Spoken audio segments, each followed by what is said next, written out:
Hi, how can you apply for a Canadian investor visa in 2019?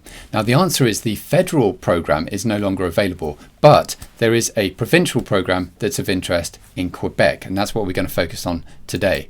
So let's get into the detail. Before we start, I'm Tom Bradford. I'm a lawyer, and on this channel, I help you identify the best visa and citizenship options to meet your objectives. So here we're focusing on Canada.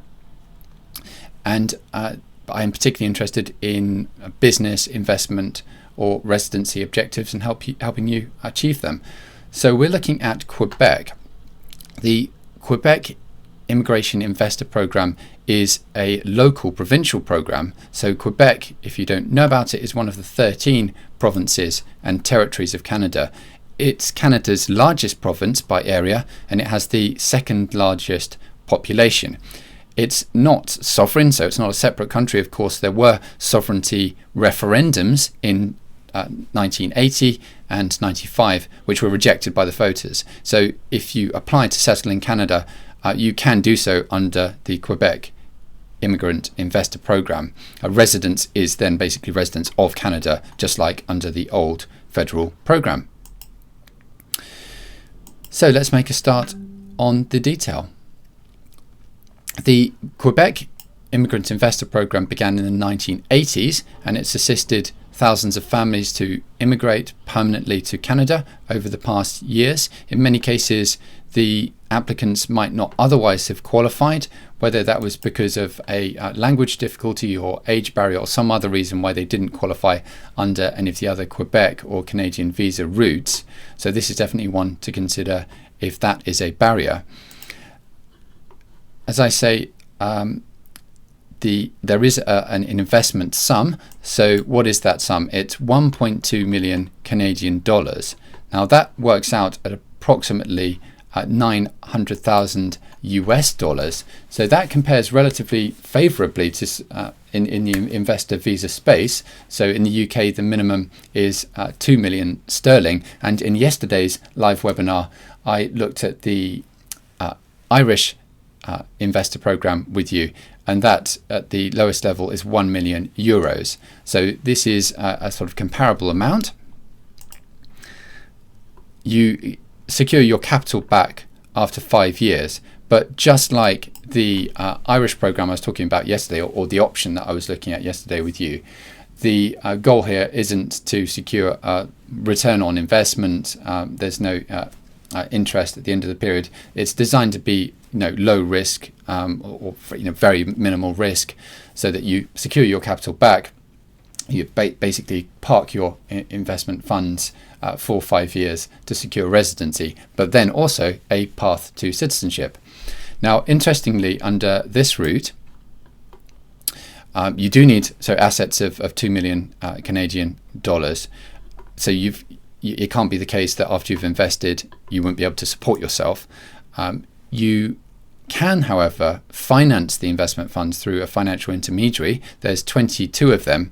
This is a big contrast to some of the other investor visa routes I look at, in which that's not possible.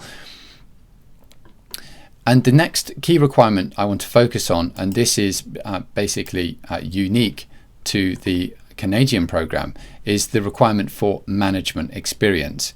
Now, don't necessarily be concerned about this, because we'll look at the definition now, and it's very, very broad. So you've got to have management experience, but that can be in the private sector or the public sector. And it can be management, and management is very broadly defined, of financial resources and human or material resources. So that covers really any conceivable form of management. It doesn't include experience acquired in the context of an apprenticeship or training, but apart from that, it's broad enough to really encompass any management experience. There's an assessment process to test this, and the management experience must have been within the last 5-year period. It must have been within a 2-year window. So you've got to have 2 years of management experience within the last 5-year period. I'm going to set this all out in a diagram, which I should have available for tomorrow's live webinar, where we'll look at this in a bit more detail. In the meantime, let's have a look at the timeframes and caps. So these are the points I've covered on financial resources. For the 2018 to 2019 Quebec fiscal year, so from the 1st of April 2018 to 31st of March 2019, Quebec will accept 1,900 immigrant investor program applications. So there's a cap of 1,235 for citizens of China. But interestingly, the 1,900 overall cap doesn't apply to those who have advanced intermediate knowledge of French. So if you do speak French, then the cap won't apply to you. The next point is that the processing times are 10 to 14 months after you apply. The majority of applicants are interviewed, and that's particularly around the management experience. It then takes an additional 18 to 30 months for the Canadian government to complete the immigration process. The Canadian government's role is to just check there's no, say, medical or criminal conduct issues, as you'd expect. So once Quebec and Canada have approved your application, your spouse and you and your children can all become Canadian permanent residents and can reside in any Canadian province. So you're not restricted to just Quebec. To maintain your Canadian permanent resident status, you've got to be physically present in Canada for at least 730 days, so 146 days per year, in every 5-year period. Canada doesn't have a citizenship by investment program, so you can't immediately get citizenship through going through this program, but you do get permanent residence, and you do have then a path to citizenship for Canada after 5 years, whereby you then naturalize as a Canadian citizen. So let's have a look at what the restrictions are in relation to that, or what the conditions are. You've got to be physically present in Canada for 1,095 days. Let's just go to the slide. And that's during the 5-year period immediately before the date of your application for Canadian citizenship. So that means 219 days per year. So on the slide here, I've got the requirement for residents. So that's 730 days. But as I say, if you want to go for Canadian citizenship and naturalize, then you have to plan ahead and make sure you're physically present in Canada for 1,095 days during that 5-year period.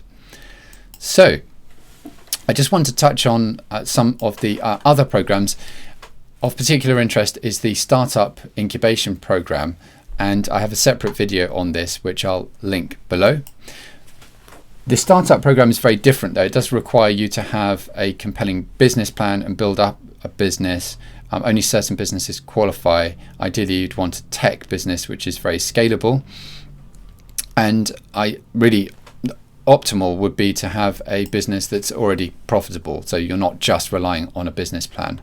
So it's quite challenging. I can assist with the Canadian lawyer I work with to help you apply, whether it's under the investor visa program or one under the startup program, but they're very different beasts. I mean, the investor visa program is designed to be passive and low risk. So once you make the investment, there's really nothing further for you to do.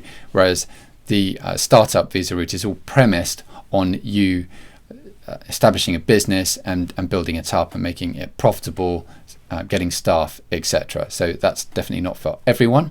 There is, just for completeness, a self-employed program that's in relation to cultural activities or athletics at a world-class level. So that's the equivalent of the exceptional talent route in the UK. That's definitely not for everyone, but there is also a provincial nominee business and entrepreneur program. I'm going to be dealing with that in a separate video. So look, I hope this was helpful. If you do want help, you can contact me. Here are my details. There's my email address, which I'll put below. Then there's also my WhatsApp number. You can message me on WhatsApp, or you can book a call. I'll put the link for that below. Thanks for your time, and I'll see you in the next video.